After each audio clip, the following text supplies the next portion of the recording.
ଆଶ୍ୱିନ, କାର୍ତ୍ତିକ, ମାର୍ଗଶିର ଏବଂ ବୈଶାଖ ବର୍ଣ୍ଣିତ ହେଉଥିଲା। କାର୍ତ୍ତିକରେ ବାହାରୁଥିଲେ ଆଉ ବୈଶାଖରେ ଫେରୁଥିଲେ।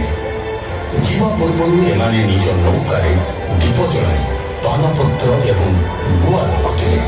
ଏହା ଥିଲା ସେମାନଙ୍କର ନିଜ ସମୁଦ୍ର କୂଳରୁ ବିଚ୍ଛେଦ ହେବାର ପ୍ରତୀକ ଆଉ ଏକ ପ୍ରତିଶ୍ରୁତି ଯେ ସେମାନେ ଫେରିବେ। ପ୍ରତ୍ୟେକ ଯାତ୍ରା ଏକ ନୂଆ ଆହ୍ୱାନ, ଏକ ନୂଆ ସଂଘର୍ଷ ଥିଲା। କିନ୍ତୁ ସେମାନେ ଅଟକି ଥିଲେ, କାରଣ ସେମାନଙ୍କୁ ନିଜ ସମୟଠାରୁ ଆଗକୁ ବଢ଼ିବାର ଥିଲା। ଏକ ଏପରି ଭୂମିରେ ପହଞ୍ଚିବାର ଥିଲା ଯେଉଁଠାରେ ତାଙ୍କ ପାଦ ପୂର୍ବରୁ କେବେ ପଡ଼ିନଥିଲା। ଆଉ ସେ ସ୍ଥାନ ଥିଲା ବାଲି, ନାରିକେଳ ଦ୍ୱୀପ, ଯେଉଁଠାରେ ନାରିକେଳ ବୃକ୍ଷ ଆକାଶ ଉଚ୍ଚ ଥିଲା, ଯାହାର ପବନରେ କଳିଙ୍ଗର ସୁଗନ୍ଧ ରହିଥିଲା।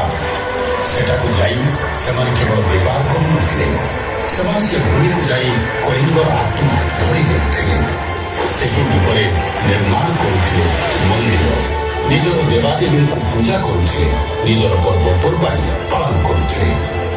ବାଲିର ଲୋକମାନେ ଆଜି ମଧ୍ୟ ଏହି ସାଧକମାନଙ୍କୁ କଳିଙ୍ଗ ସାହସିକ ଅର୍ଥାତ୍ ସାହସୀ କଳିଙ୍ଗର ପୁତ୍ର କହୁଛନ୍ତି।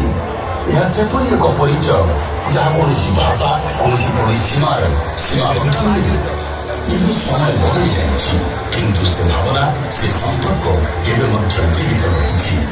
ଆଜି କାର୍ତ୍ତିକ ପୂର୍ଣ୍ଣିମା ଅବସରରେ ଆମ୍ଭେମାନେ ମହାନଦୀ କୂଳରେ କରୁଛନ୍ତି।